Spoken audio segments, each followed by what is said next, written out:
What's up, y'all? It's Jay Thunder. And AJ Radix. And we are the PWX AWA Tag Team Champions, Extreme Thunder. And you're listening to the Smack Raw Podcast, baby.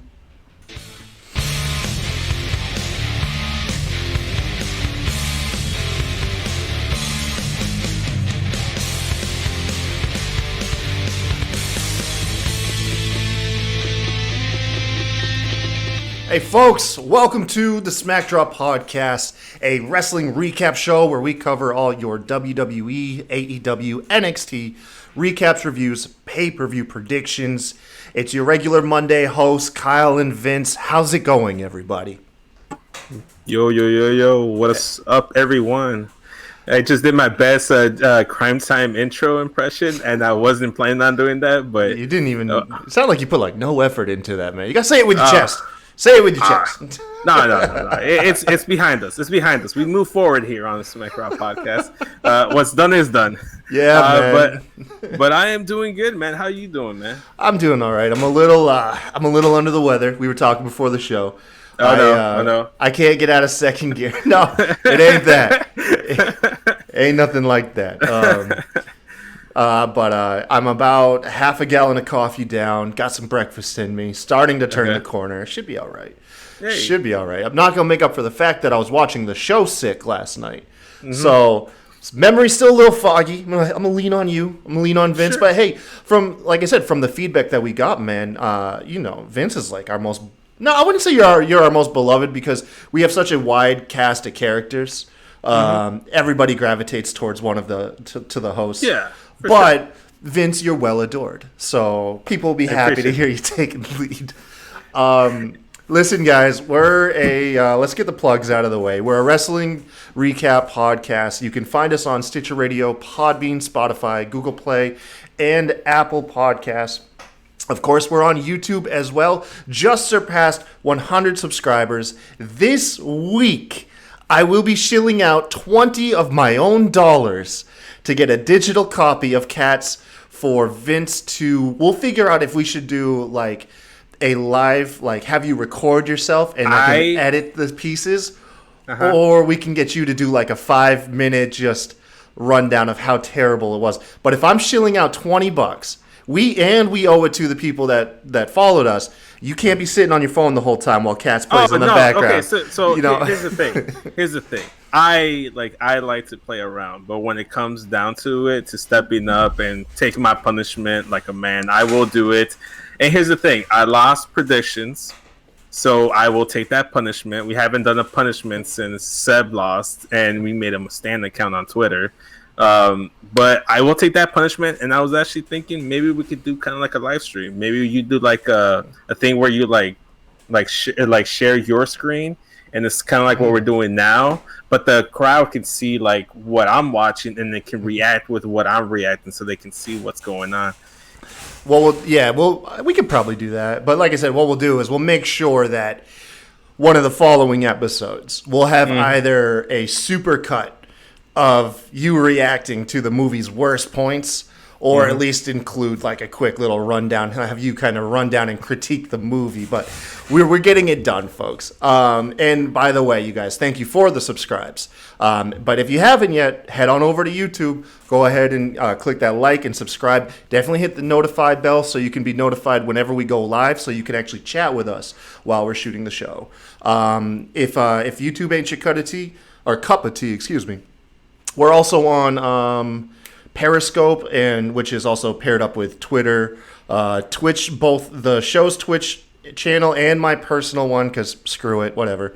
And we're on Facebook as well. You can chat with us live over there, because Restream, the program that we use, has a wonderful setting where it condenses all of the live chat into one chat box. So it doesn't matter if you're chatting on Facebook, Twitter, YouTube, it doesn't matter. It's going to come through here, and you can chat with us live. We can give you a shout out on the show, and just give your general thoughts, man. We'll put you out there.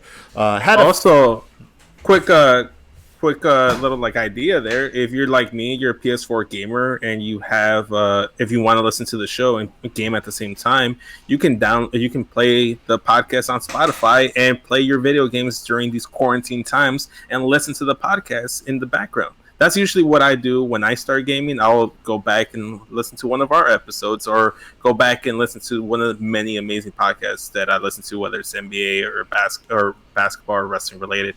But you can do that if you're on Spotify. Listen to the audio version while you play Assassin's Creed or whatever it is that Kyle plays. Oh, I don't even know right now. I did the gaming stuff I did stream some gaming, and we had a. Yeah, I see you normally play Rocket League. Usually, whenever I hop on your stream, you're playing Rocket League, and I tune out. That's one of my go-tos, man. Unfortunately, we had this wonderful person from Albany, New York, chatting with me up, and she was telling me, what was going on down there and stuff, and it was a lot of fun.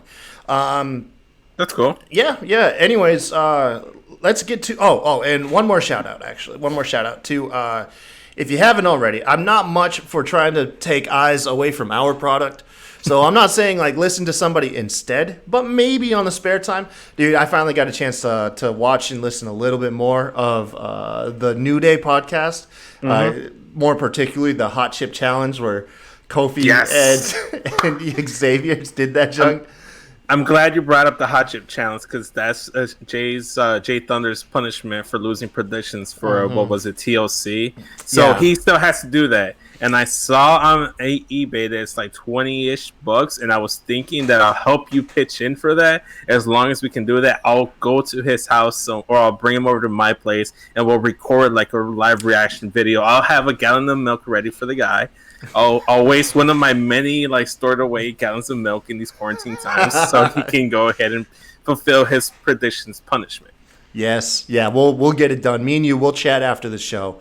Definitely. Yeah, because I came into a little bit of I don't like to put out my business out there. I ain't flexing, but I did come into a little bit of extra money, not because of anything actually good.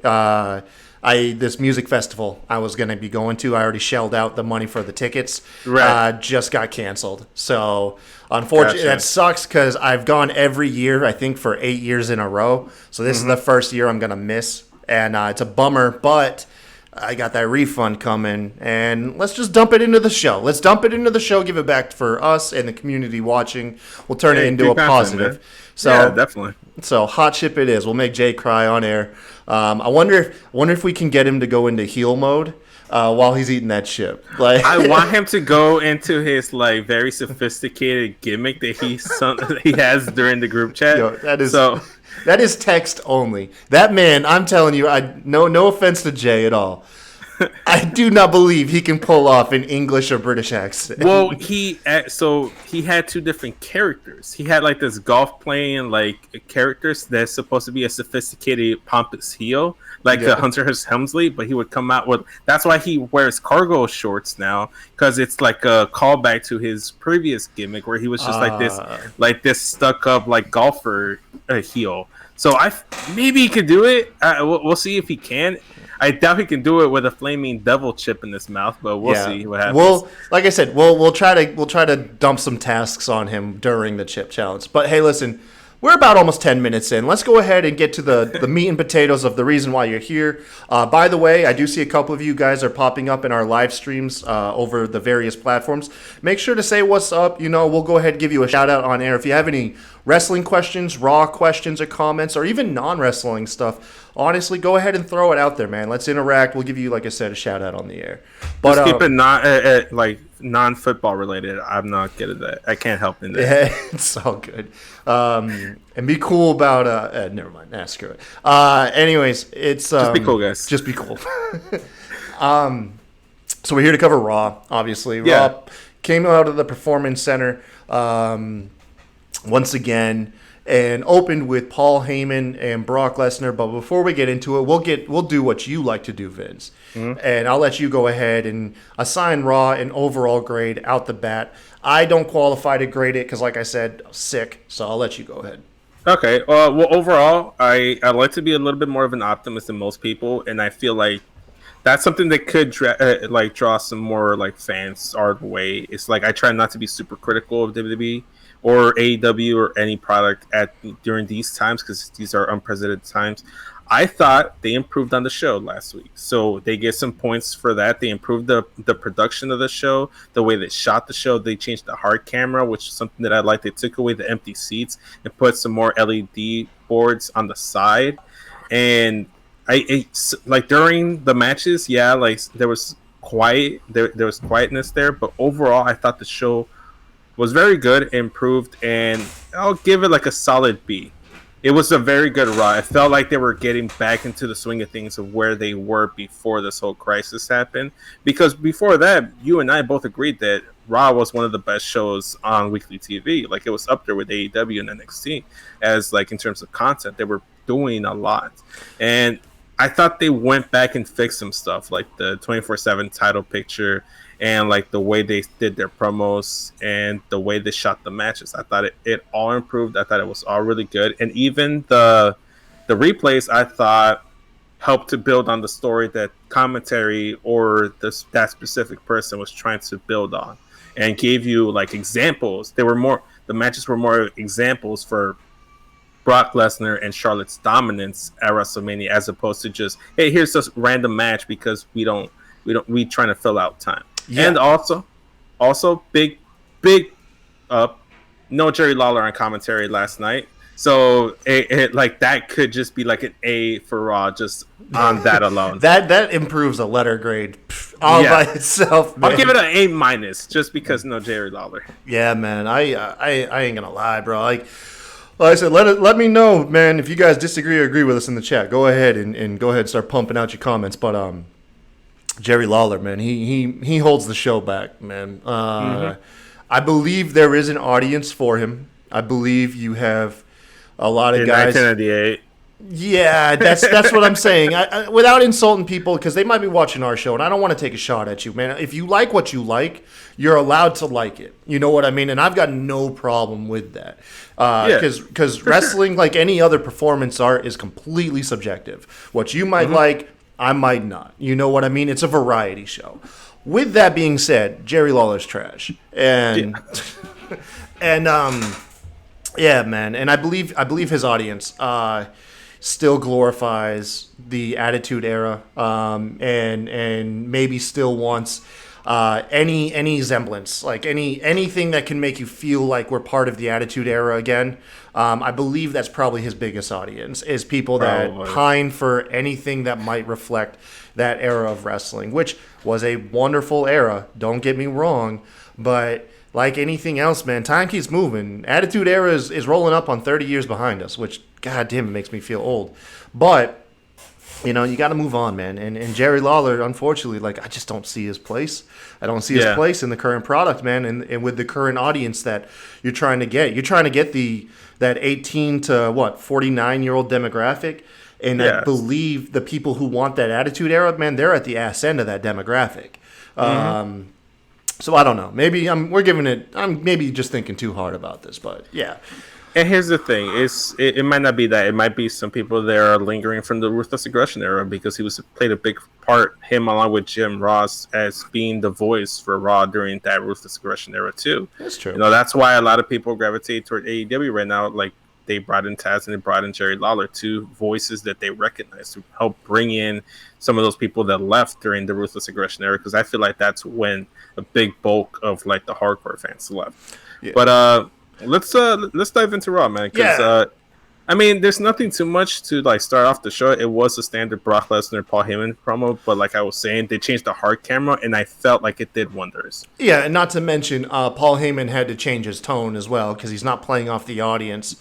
So he had to take a much more serious and dialed down tone, which was a very, very good call because the way he cuts his promos is kind of designed to rile an audience up, to get people amped, and that's not going to work right when it's pure silence. So he took a much quieter, more serious tone. Essentially the message that he was portraying was Brock Lesnar is the most dominant champion that WWE has ever seen. I think Bruno Sammartino might have something to say about that.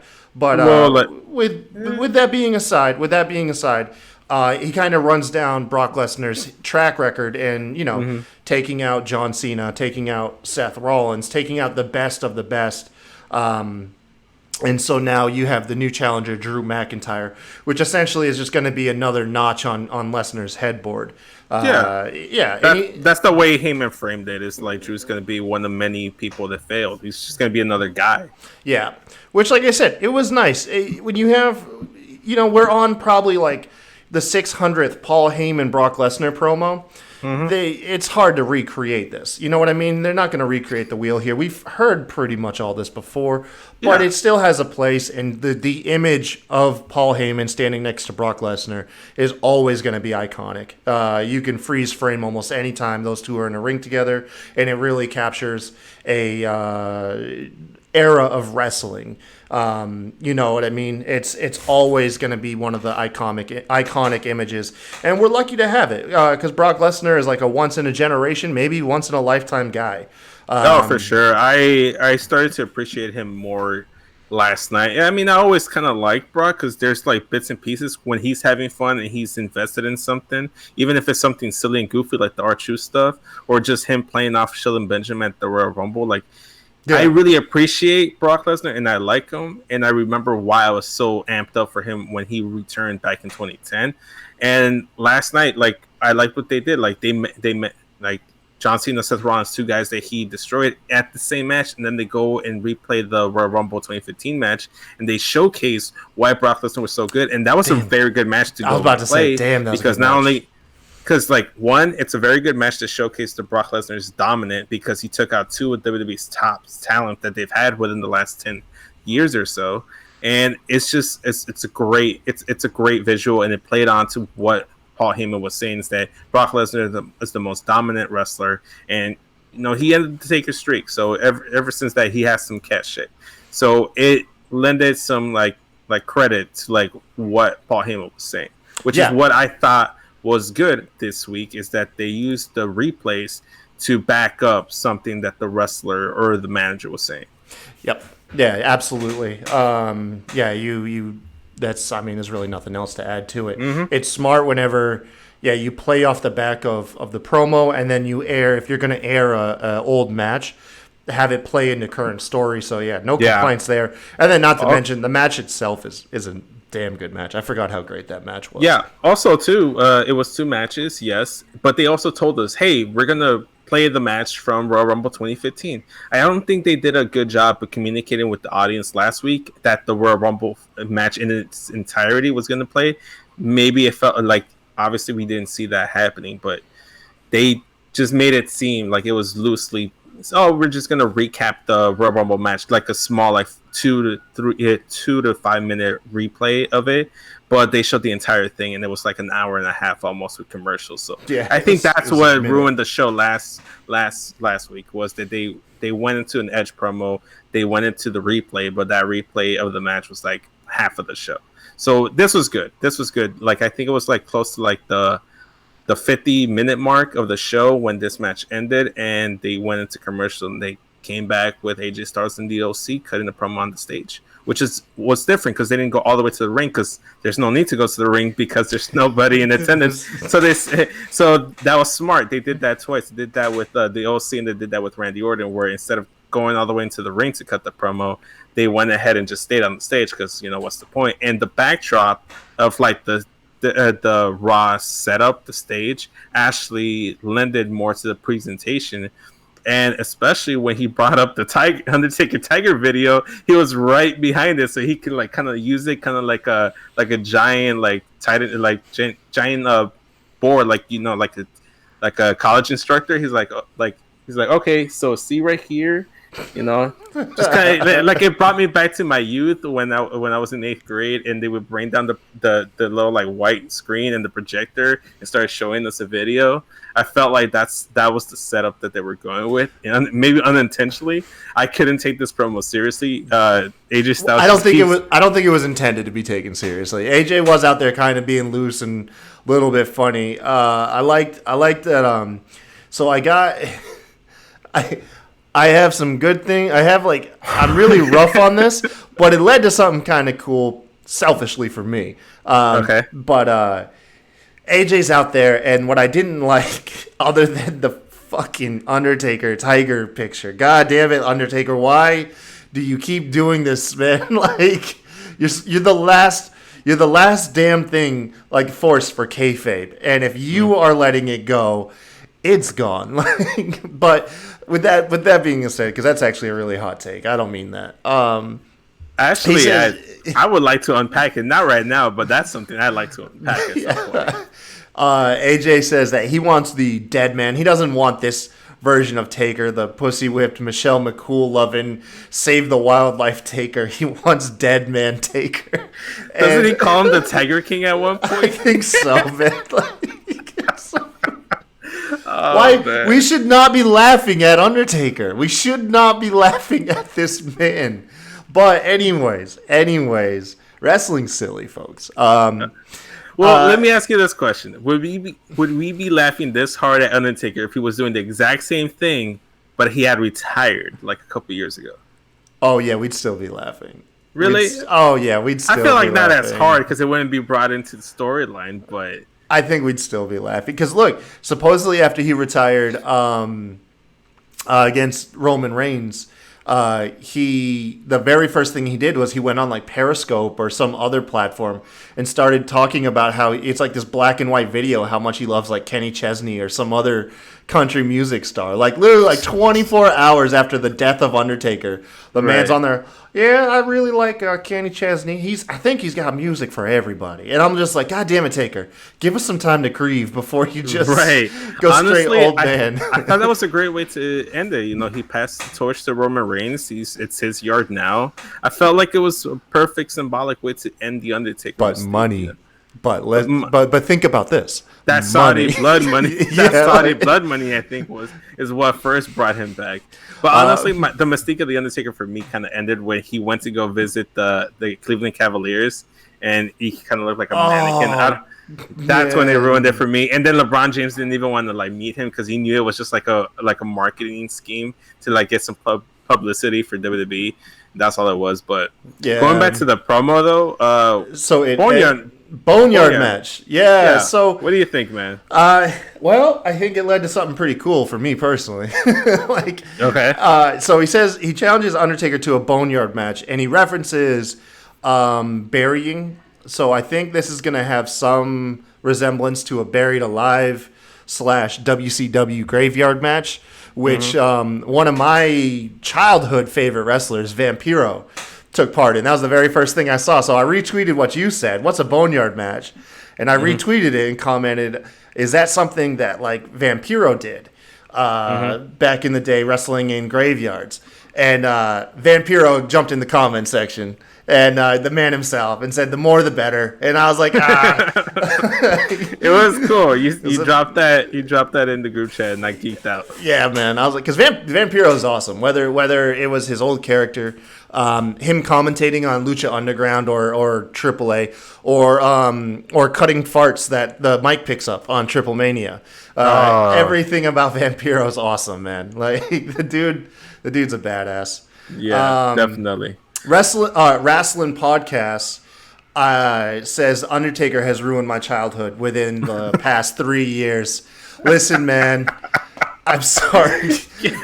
I don't blame you, man. Listen, we're trying to make light of it. Our guy Rob on the show, Rob actually takes great offense because he's the only time pro wrestling ever made the man come to tears. He openly says it, like, you know, the match with Roman Reigns, you know, gave closure, and Rob says that, you know, he wept a little bit. And then everything since then, Rob fucking hates because he's like, you stomp out my heart and then you come back and make it all worth nothing at this point. Yeah. My personal take, Undertaker should have retired after the end of an era Hell in the Cell match with Triple H and Shawn Michaels as guest ref.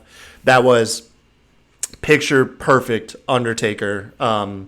That's my opinion. Yeah, I mean, that would have been a great way to close it off.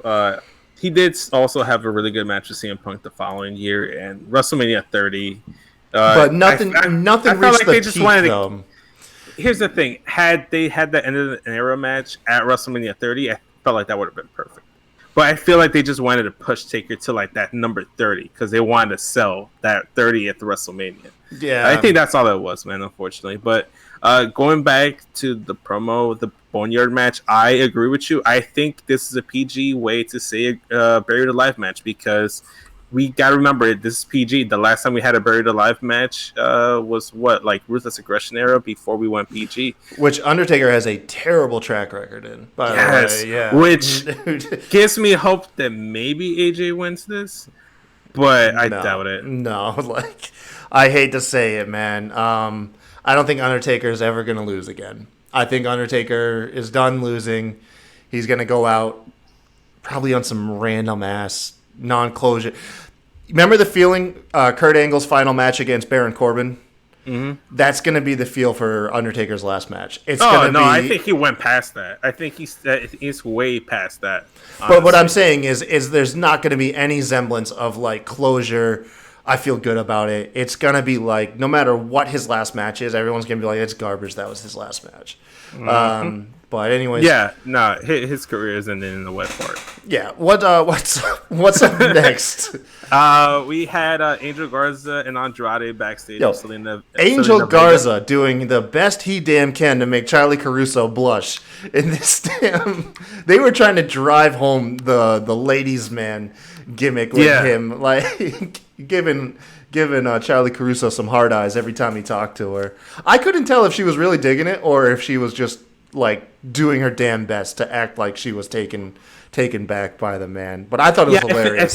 I think it was her trying to act it because obviously I think that's what they're trying to portray. They're trying to get that across, like with little things he's saying, like we're men that knows what we want, and then looks at Charlie Caruso as he leaves. Is like insinuating that he wants Charlie Caruso, which I thought, like again, it was just really good. So we go to commercial, we come back, and we were actually told that Angel Garza and Andrade are gonna have a match with Cedric Alexander and Ricochet, and this was to like just like a showcase match for Garza and Andrade as a tag team because it was announced that they have a Raw Tag Team title match at WrestleMania against the Street Profits. I mean, how much is it really like? Does it really do much for your character when you're beating up two of the mid-carders like from main event? You know, in Ricochet and Cedric, like these two guys, they don't carry much stock, do they? I mean. No, but I, honestly, what helped there is I felt that this was a very good match, especially the way they started the match. I liked because the heel team, they're inside the ring. Ricochet comes in and they're trying to jump him. He tries to hold them off as best as he can, and the camera angle is pretty good too because they actually catch Cedric coming in and making the save. The way they started the match hot. They did start it hot. I'll give it that. Yeah, and. Honestly, I think that's just one of those things. Yes, given the way that they booked Ricochet and Cedric, they conditioned a lot of folk to not have us care about these guys. But they started the match hot, and I was personally invested. So, like, I'm only speaking to myself and maybe some minority out there that still enjoys Ricochet and Cedric and still sees their potential because I still do. I was talking to Arn in the group chat and Matt from the Going In Smacking It Raw podcast. We were talking shout out to those boys, by the way. Those guys are awesome. If you get a chance, go check out Smacking It Raw podcast. Yeah. And something that we mentioned is that maybe they can make a tag team of Cedric and Ricochet. They were matching gear, which is something that Andrade and Garza weren't doing. And maybe they just need a mic piece, like somebody to speak for them. And MVP's been looking for clients. You pair up an MVP with a Cedric and Ricochet heel tag team, you might have something there. But that's just me. They will, now here I can see that. I can see that happening. But then the fallout I see is them being, I know you're not going to like it, but they'll just be like a high-flying version of the B team. Like, I'm telling you, no one would take them seriously. No, not at no all, one man. would take them I don't think anyone would take them seriously. I don't think they would be the comedy act. I think that MVP would be the comedy, and then his two boys, Ricochet and Cedric, would just be like heel fodder. Like, they just get beat up. They'd be tune-up guys for other guys. My opinion, I know you don't share it. I know you see, a higher ceiling for these fellas. but I don't care I don't care how high you can jump. You know what I mean? That you ain't gonna bust through that glass ceiling. Wrestling podcast. Thank you. Ricochet as a heel wouldn't work, is what he says. I'll do you one better, wrestling podcast. Mm-hmm. Ricochet as a wrestler doesn't work. Okay. Okay. I mean, if you have seen Ricochet as a heel or you haven't, I think that's one thing you have to try. I mean, you never know. Some things could stick. A lot of people were saying that Bayley could never work as a heel, and I honestly want to say that it took her a minute to get there, but she's grown into her own as a heel, and I think she's doing some great work. I would say that they would be somewhere along the Revival / Gallows and Anderson level of heels. That's where they'd be. That'd be their ceiling, and maybe they could use that to catapult Ricochet into being the top guy through this reinvention. You have to try something in wrestling. You can't just give up on guys. I don't like to give up on people, honestly. All right, well, we've already given Ricochet more airtime than he's had on Raw for the last month, so let's move on to the finish. Well, before we had the finish, the Street Profits actually came out and did a distraction, joined commentary. I didn't enjoy them on commentary, to be honest. D'Angelo Dawkins was the one that was very vocal and loud instead of Montez Ford. Montez Ford was very reserved and laid back. It's kind of weird to hear that.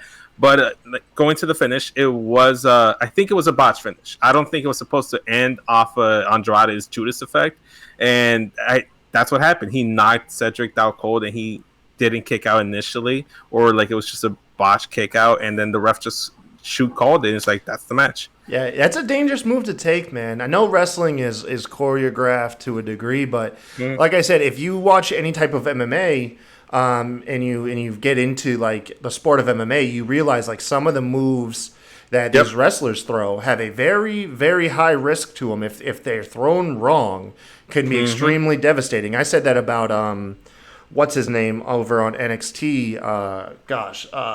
Punishment Martinez. What's his name again?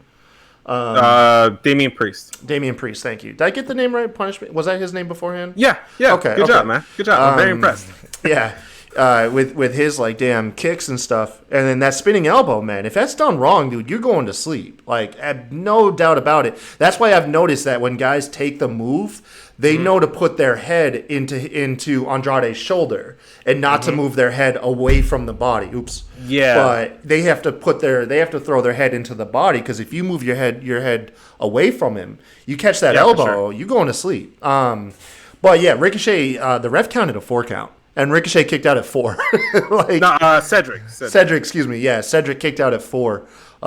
Which leads me to believe there was some type of miscue there or something. I think, it was a miscue, and WWE has given the refs the green light to be hey, if they don't kick out, they don't kick out. They're not afraid to like change the finish. Even that goes for countouts too, as that was recently reported. Yeah. So I like that though. I like that. So like, look, I'm sorry, man. It was a botch finish, but he lost to a Judas effect. It was the most devastating finisher in all of wrestling, according to Jericho. So why not lose to a Judas effect? And Andrade, if he picks it up, man, dude.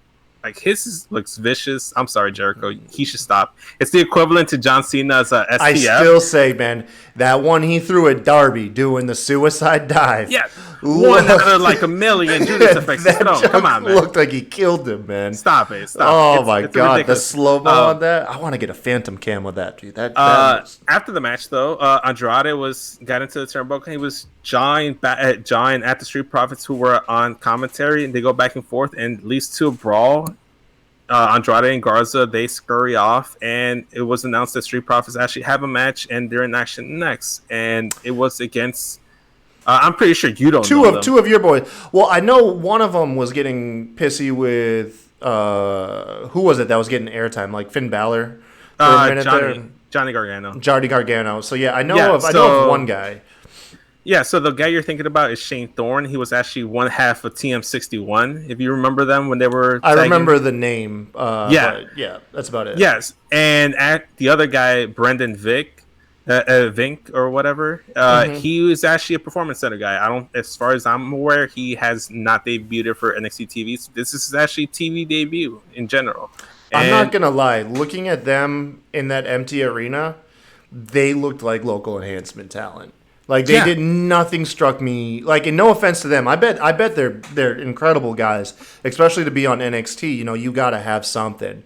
But initial opinion from someone who doesn't really know much of either of the guys, and it felt like a very debut-esque for them. I really thought they looked like local enhancement talent, and the match kind of went that way. The match was relatively short, and it was basically an enhancement match for the Street Profits. Man. Yeah, I mean, it was a clean, easy victory for the Street Profits. I mean, they give them a little bit of fight, but not really much of a challenge. You knew where it was going. They won with the cash out, the little spine buster frog splash combo which is not bad, man. It's really good. It's good tag team finishers, man. That's something that we need to bring back. Solid match. And what they were doing is they were building on, like, getting some like build up for Street Profits and the team of Garza and Andrade for their tag title match. It does seem random that the U.S. title isn't going to be defended, especially given that Ray just pinned the U.S. champion last week. Maybe they're just going in a different direction. Maybe this is something where like a Rey Mysterio just says, you know what, I don't feel comfortable showing up to TV. I want to protect my family. I have too many people that, you know, are at risk of getting maybe sick. Ray is, you know what I mean, he's of advanced age. Like yeah. I mean, no, I'm just playing. Ray ain't that old. He's old wrestling wise, but he ain't like that old. But he's not that old. I mean, he's probably like he just made his television debut when he was like 8 years old on WCW. Like the guy's just been wrestling. Stop it. But yeah, overall, I thought it was good. It's weird that some of these matches have some weird setup, and some of them got confirmed. A lot of them got weird setup. But listen, like a wise man Vince once said, you gotta take chicken shit and turn it into chicken salad, or at least try. Yeah. So, and something that did that was the 24/7 title, because as Riddick Moss as 24/7 champion, I thought that was chicken shit. It wasn't working. They went away from the normal like routine and setup of the 24/7 title, where like they treated it like a real belt. Like it was just defended normally. Like it felt like a knockoff European championship. Exactly. Yeah. And honestly, right now, with like the way that everything is with this whole situation right now, outside of WWE, the 24/7 title could be one of the most like entertaining things on television, because you can literally set that to with shoot anybody skits everywhere. Just shoot multiple skits and just go ahead and play them. Shopping for toilet paper. You know what I mean? Like, why is that not a thing? Thank you. I want to see that. Okay, so speaking of R-Truth, Riddick Moss was like doing like a run, like going like on an exercise run during the quarantine or whatever. I think it's referred to as jogging, by the way. Oh, okay. I mean, he looked faster than when I jogged, so that's why. So he was out jogging or whatever it was. He was out exercising, getting some cardio in. R-Truth pulls up in the car, I believe, with a ref. No. So the ref pulls up in a car, right? Uh-huh. And Riddick Moss, what a heel, man. He's like, "What are you doing? I know refs can't afford to live in this neighborhood." That's rough, man. and he throws his guard up. And he's like, "Where is he? I know you're up to something." You know what I mean? And as he's grilling the referee, R-Truth emerges out of the trunk. He rolls him up, and he says, "Go back to football, Randy Moss." He does his jumping little like heel tap with his 2 feet, like a cartoon character. Yes. Jumps back in the car and drives off. They didn't show it on TV, but online, the ref got one line in too, because the ref was yelling at R-Truth. He's like, "That's a rental," or something like that. And R-Truth ended up stealing the ref's car. It wasn't R-Truth's to begin with. So R-Truth is the 24/7 champion again. And all is right with the world. All is right with the world. Hey, Riddick Moss got the longest single reign. Anyways, what skits could we do during quarantine to necessitate, the 24/7 championship coming online? I already say R-Truth looking for toilet paper. And every place that he looks for toilet paper, he just finds referees. Like... that's a good one. That's a good one. Maybe he shows up to like an arena where, like, let's say for instance, like on the 27th, like next week, Raw, or it might be this week. I'm not sure. Like the days are blended in now. But the 27th, SmackDown's supposed to be here in Chicago. I'm just spitballing this because it's the first arena. He shows up in Chicago and doesn't realize it's supposed to be. Yeah, he shows up at Center. Allstate Arena to defend his title. And he goes, it's like, it's pretty empty. Am I here early? He's trying to get into the arena. People won't let him in. He finally gets into the venue. There's no ring to be found. It's like, where is everybody? That's something you could do. And he could do that him by himself with someone holding the camera. Yeah, man. R-Truth, when he's playing like Oblivious, is like best R-Truth. Recently, he showed up at, what was it? Elimination Chamber's kickoff show. And he was like, yeah, I'm here to watch, WrestleMania like everybody else. And he was on the kickoff show. He thought that they were at WrestleMania. He didn't realize it was a pay-per-view ahead. But the best one is, I think, the first one, which was a Money in the Bank ladder match. And R-Truth, this was during Corporate Kane time. And R-Truth came out. Everybody was cutting promos how they're going to do it. And R-Truth comes out, and he gets like a good ways into this promo at the top of the ring. It was a good promo, too. He was heated. He was heated, man. He was talking about how he's going to overcome his fear of heights and everything. And Kane cuts him off, and he's like, what are you doing? Like, you're not even in the You're not in the match. Yeah. Like, what? You sure? It's like, yes. I'm like, okay, my bad. That's on me. Dude, I don't know why they didn't make a T-shirt out of his phrase, that's on me. Because I think that's on me. Yeah, like, just make it. Oh man, I swear, like they miss opportunities with some people. Yeah, man. But anyways, yeah, go ahead, man. Yeah, let's go back into like some missed opportunities for WrestleMania because they're missing some opportunities. I'm putting on some solid matches because they're giving us Elias versus King Corbin. That's confirmed. Gronk got his wish for whatever reason. He wanted that match, so he's gonna get it. And very randomly, Bobby Lashley versus Aleister Black is happening. Two throwaway matches for Monday Night Raw are going to be on WrestleMania. Yeah, you got time to fill. You know what I mean? Yeah. They got time to fill. Probably some people are staying home. It was reported that the match that they just set up, the six-pack challenge elimination match on Friday, Dana's out. You know what I mean? So they've got to. I imagine they got to throw some stuff together. But yeah, it is very like middle of the show on a random episode of Raw feel to two of the WrestleMania matches. But hey, I mean, I could see Bobby Lashley and Aleister Black being the Mania match with a build, but with no build, I don't see it. And they confirmed the Boneyard match is official for WrestleMania, and like we were mentioning at the top of the show, the Raw Tag Title match. Yeah. So yeah, that's what we have. Oh man, but hey, look, I have hopes for Black and Bobby Lashley to be a sleeper hit. It's going to be good, man. It's going to be good. I believe that could be very good. Black striking versus Bobby Lashley's power and speed.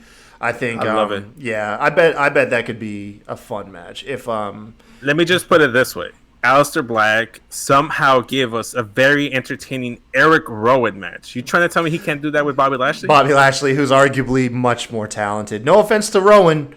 But they're obviously he's way more talented. Yeah, look, I'm not trying to be mean. That's all. No, I'll be mean. I'll be the mean guy. I'll be the heel if I have to. I save all my mean comments for Ricochet, and then everybody else I try to be nice to. Yeah, I kind of like that. You kind of like leaned into that gimmick. You kind of like leaned with it. You may not, I don't know if you believe it at this point, but I feel like you kind of just. I wholeheartedly believe it. I may have worked myself into a shoot. Like I wholeheartedly believe it. Yeah, you know what? That's what happened with me and Angel Garza because I worked myself into a shoot. I started doing like this parody stand thing with Angel Garza, and now I'm on board with Angel Garza. No. So I worked myself into a shoot. It happens. Ricochet could pop up in AEW as a freaking creeper with a mask on, and I'd be cool with it. I'd be like, all right. Dude, I'm surprised you didn't mention him like shaving his beard and looking like Megamind. Worse. Yeah, he looks like Megamind from that Disney Pixar one. Like, yes, saw that. Oh boy. But anyways, let's not body shame people. to another. Let's jump into the Charlie Caruso interview with Shayna Baszler. I liked this. It was really good. It was really good, and I liked the setup. It was in ring. It was with a spotlight. Everything else was blacked out. It was very good. You almost forgot that there was no crowd there, and Shayna was doing her best to intimidate Charlie Caruso. I loved it. Yeah, but Charlie give sold us it, your take, man. I liked it, man. Yeah, Shayna was just, doing Shayna's thing. Nothing. She didn't say anything out of the ordinary. She didn't say anything that like sent chills down my spine. But I liked the setup. I thought it was really well done, and then I liked that it gave us a swerve. We thought this, and it also gave something that I've been saying on previous shows, which was Becky Lynch attacking her. Like, dude, Shayna bit the shit out of Becky Lynch's neck. In Becky Lynch's retaliation is to hold off for a match, maybe get like one brawl in. Like, nah. If that junk happened to you and you're a professional wrestler, like a world-class badass, you're going to be hunting the person down until the end of time, probably, until they get theirs. And so that's how, like, mid-interview, we hear a chair slap against Shayna's back. Shayna gets laid out. You don't even see the strike because of how dark it is. Which I thought was great. Very creative. And the only thing I didn't like was when the lights came back up, Becky Lynch only gave one more chair strike and thought that was it. Like, nah, you should have went Stone Cold on Lita, Psycho. When Stone Cold...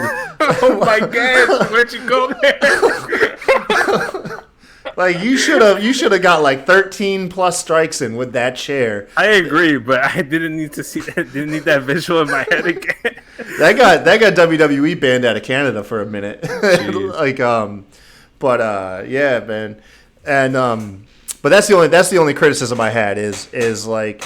Becky should have laid in a couple more. She shouldn't have just gave her two little love taps. Hell, Shayna Baszler just took out the entire Elimination Chamber roster. Shayna probably was good to get up after like 45 seconds. You know what I mean? Like, she should have taken her out, man. But other than that, creative. Becky Lynch walked off looking tall. We didn't have to have another long Becky Lynch promo because we could arguably say that we've been getting a little too much Becky Lynch.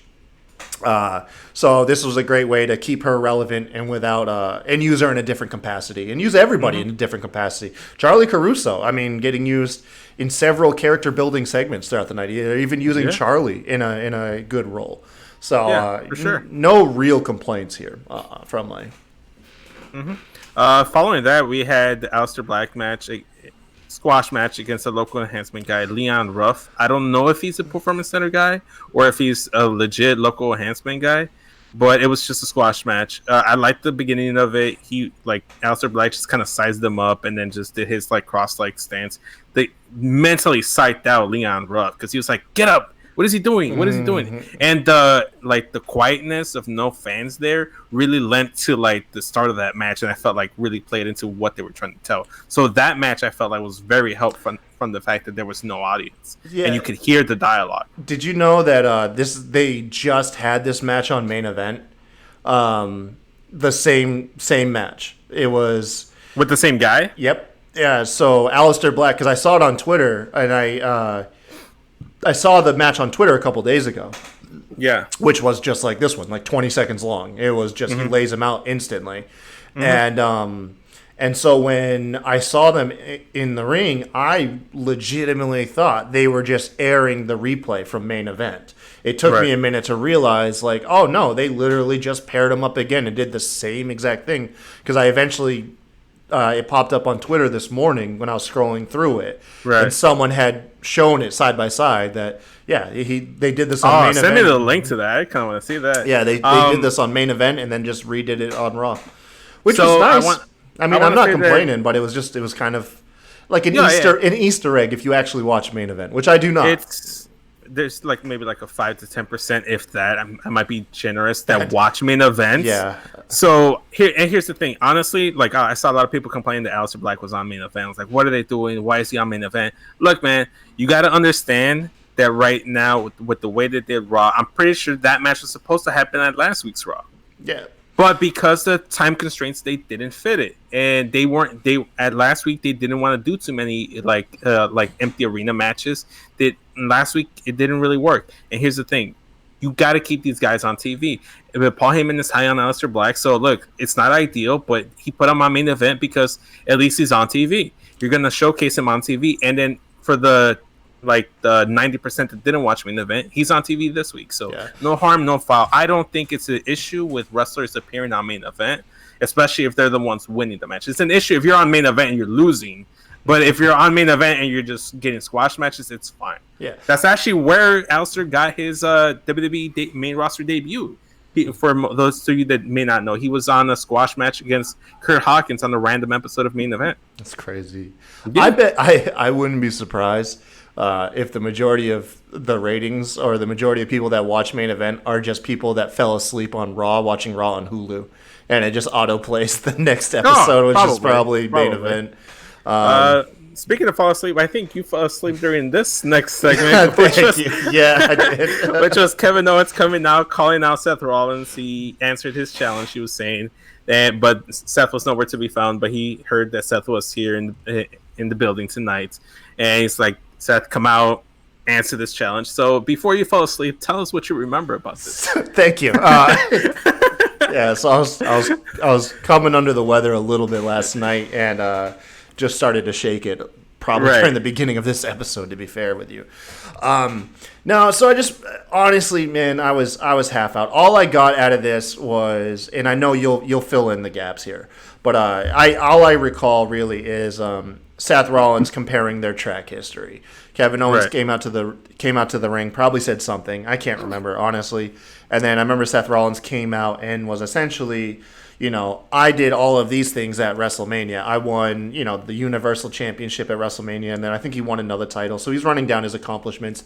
And then he says every time Kevin Owens appears at WrestleMania, he comes up short. I really was wondering if we were going to get a Chris Jericho reference, before the... No, because he actually beat Jericho. That was the one win. So they wiped his one win at WrestleMania. That. Yeah, they scrubbed it. Yeah. Okay. Yeah. Yeah, so that was actually towards the end of his promo where because he started off and he was trying to say that, look, man, like, you're ungrateful. At every turn, you try to stop me from, like, making Raw a better place. And Kevin tries to cut him off and says, like, no, you shut up. Basically, he says, shut up, I'm talking now.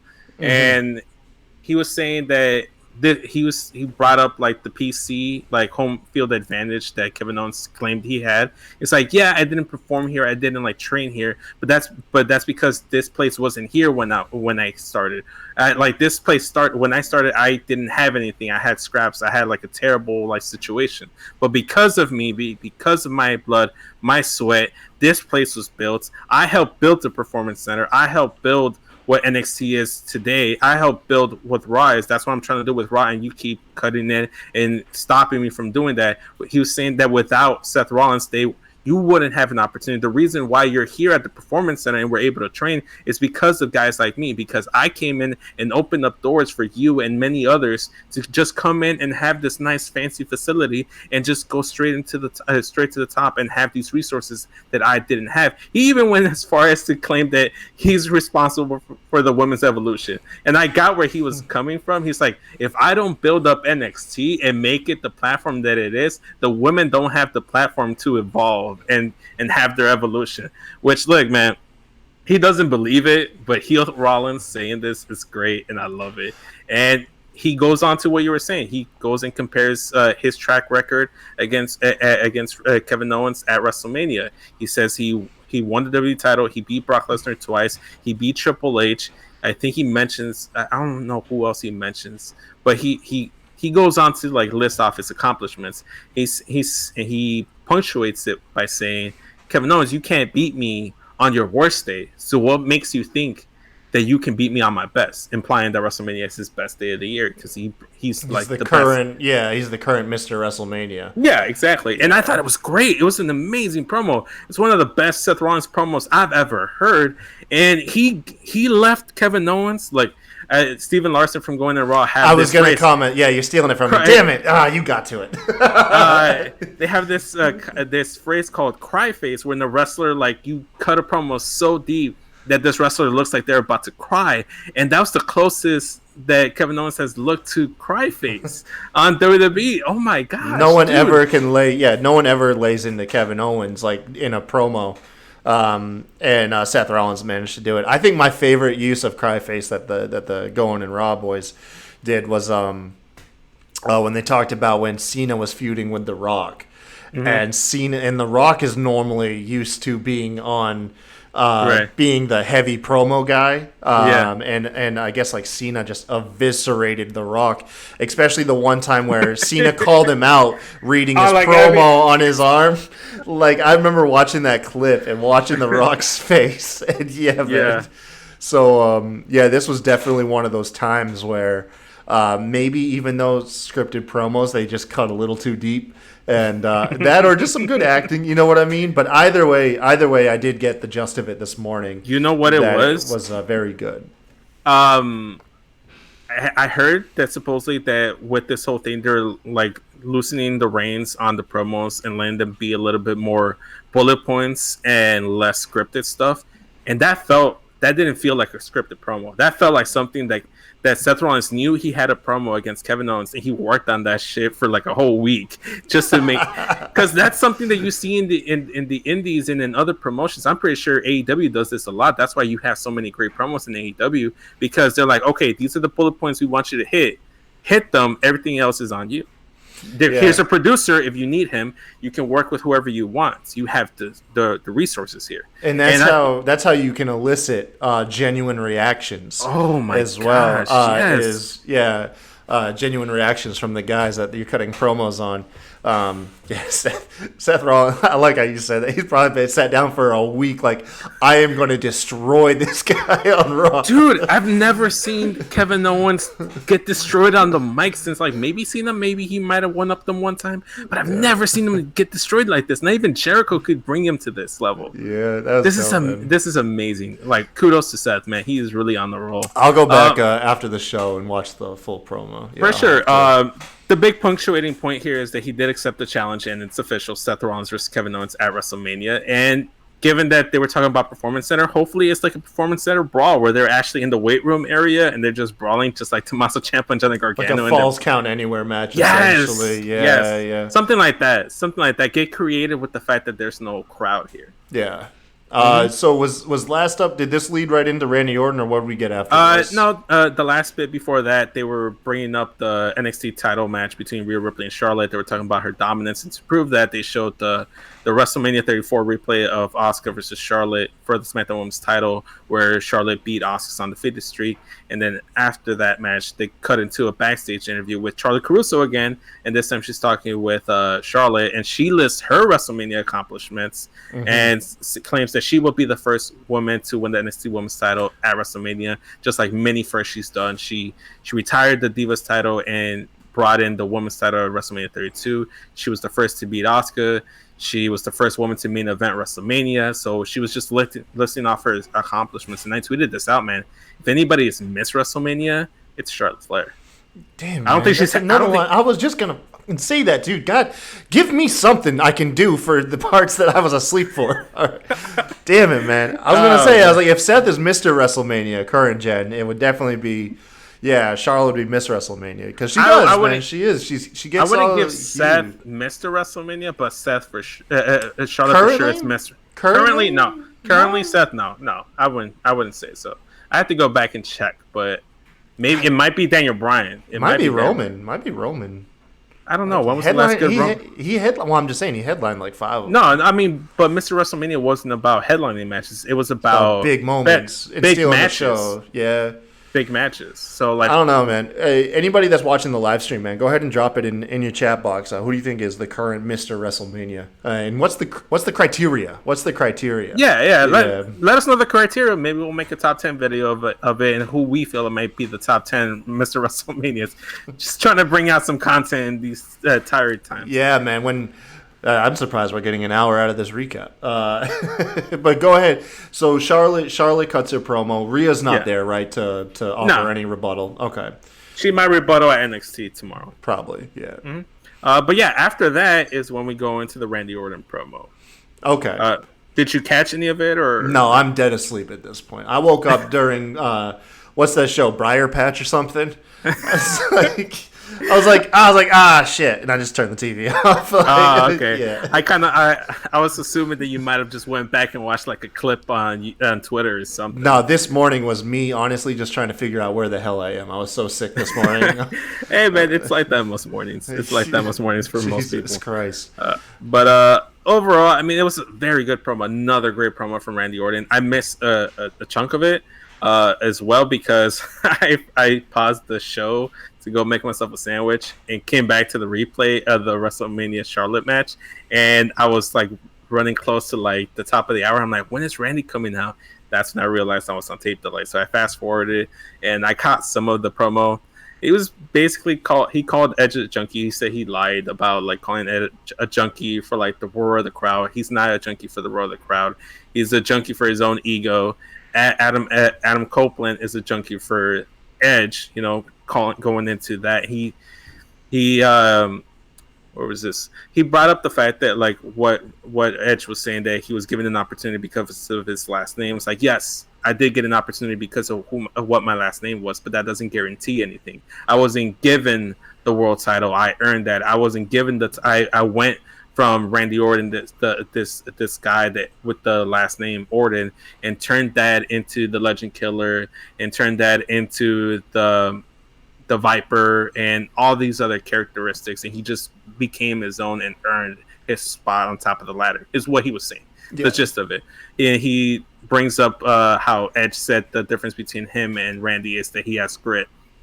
And he talks about grit. It's like, what is even grit? Like, I have grit. You don't think I do, but maybe we just have different definitions of the word. And at WrestleMania, that he was going to show him that he does in fact have grit. And yeah, he said that he was going to accept the challenge. He said, "I accept." What was he saying? And he also brought up like, hey, you know, you were like taking shots at me for taking the opportunities that were presented to me, you know, joining Evolution when Triple H offered me. I'm like, dude, you were called the ultimate opportunities in your day. You trying to tell me that if Triple H offered you to be in Evolution, you wouldn't have taken that? You're the ultimate opportunist. You would have totally done that. So don't come in here and talk to me like I'm all high and mighty, like you're like higher character than me. You're not. And he punctuates the whole thing by accepting the challenge, and he says, "Edge, you may be writing the story, but at WrestleMania, I'm going to write the final chapter." Perfect way to end this promo. Perfect way to end this promo, and that's how we closed off Raw. Wait, wasn't AOP's finisher the final chapter? Yeah, I think so. Yeah, they might have something to say about that. Okay. No, dope. I'll have to go back. Like I said, I got to go back and watch the Seth Rollins promo and that one. I felt bad. I fell asleep, man. I woke up. It's all good, man. Yeah, it doesn't happen often to me, but it happens. But yeah, decent episode. Look, man. There's a ceiling to how good I think these empty arena shows can really be. Just given the tone and everything. The crowd obviously adds very much to it, but like I was talking to you with the show earlier, I think the show can improve. Not that it was a bad show. I think the show can improve if they have to continue on past WrestleMania when we don't have to take ourselves too seriously. Yes, for sure. Like I said, if you can take the first episode of SmackDown when you had Triple H just heckling Michael Cole the whole time, and combine that with the presentation that AEW offered, plus still delivering great matches. Mm-hmm. And if you could somehow just find a good middle ground or just work with that, I think it's really great because the show, especially Raw, has a tough. It's 3 hours, folks. Let's not lie to ourselves. It's 3 hours. That's tough. But yeah, I think not taking yourself too seriously, trying to just make people laugh because, especially times like these, man. I think we could all use a good laugh or something to make us smile to just ease the tension that I think a lot of us are walking around with right now, and then on top of that, still deliver entertainment and create the facade that we have still groups of people and an audience and stuff.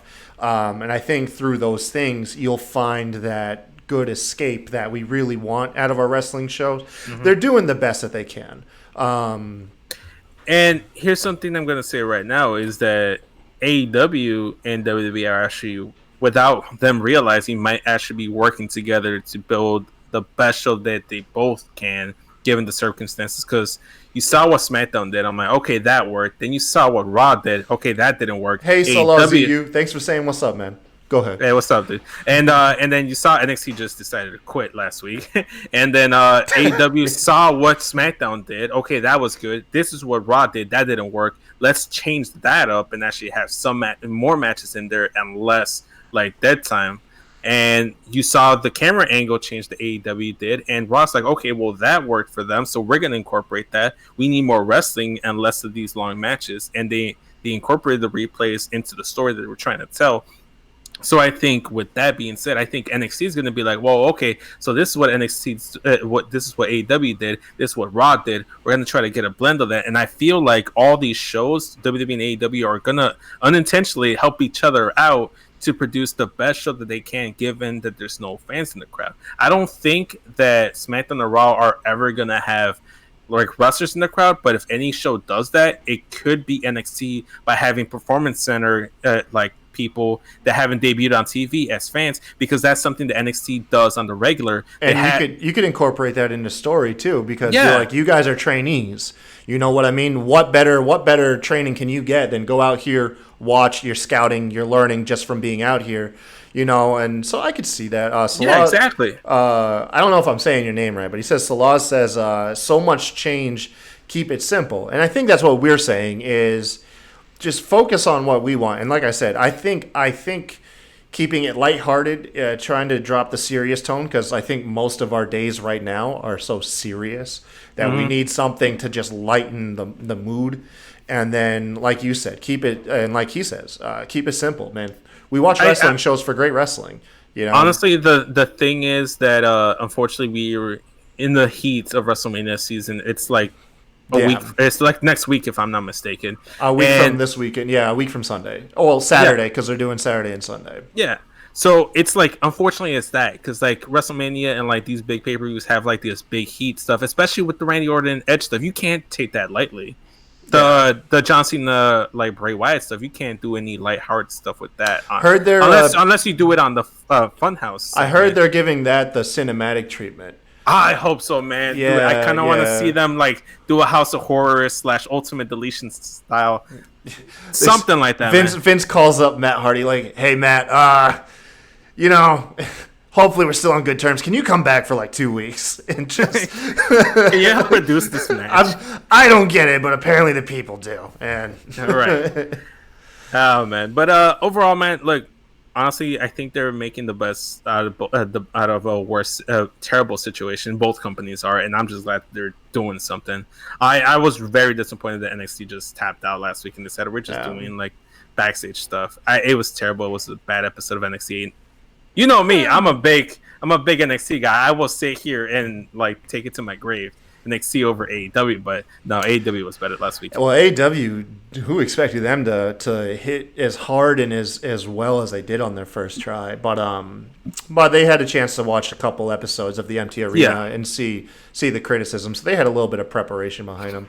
Oh, for sure, I think that helped, but also too, they, in general, their stories, their characters never take themselves too seriously. Mm-hmm. So in virtue by doing that, they were able to adapt. MJF, one of the best heels in the game right now, out there cutting bets on matches and stuff. You know, that was good. Salaz goes on to add, to be honest, it used to be fun to go watch live and watch on YouTube TV, but now I guess it just isn't as good.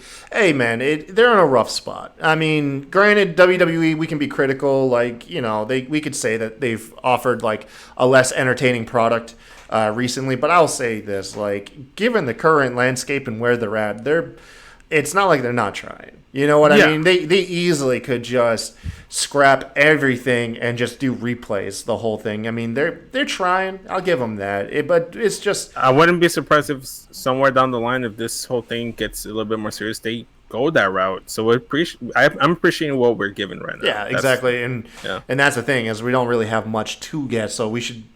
I said, not knocking you, man, but I think I'm appreciative that I have something to look forward to at least. Mm-hmm. But anyways, you guys, thank you for joining us. It's an hour and 10 minutes. I think that's pretty good for the show. Mm-hmm. But you guys, if you want to hit us up, like I said, leave comments below. What did you guys think of the show? What's your criteria on what makes a Mr. WrestleMania currently nowadays? Also, what else?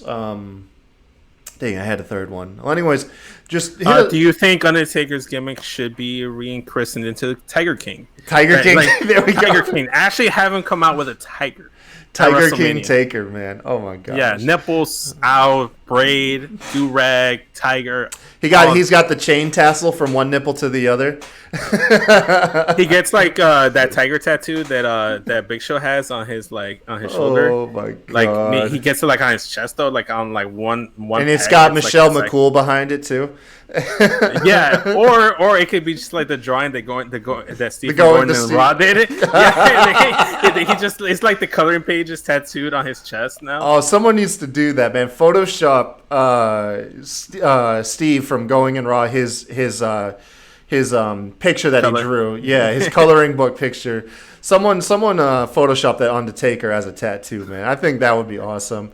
And then send it to us on Twitter, where you can find us at SmackDrawPod, myself at The Kai Tai Show, and of course Vince over here at SES Vince. Send it our way, man. I will throw that picture up on the next episode of the show if someone can do that for us. Hopefully the Going in Raw boys wouldn't get too mad at us. I don't think so. But anyways, business as usual. Hey, we're going to be trying to pump out extra content. I can't guarantee it, but me and Vince are in talks of putting out a couple extra things throughout the week. I think I have an idea of matches that you should go watch while you're quarantined. But instead of just listing our top 10 favorite matches, we're going to do them like categorically. So maybe the most emotional match. You might have HBK versus Undertaker, or HBK versus Ric Flair, maybe Cody versus Dustin Rhodes.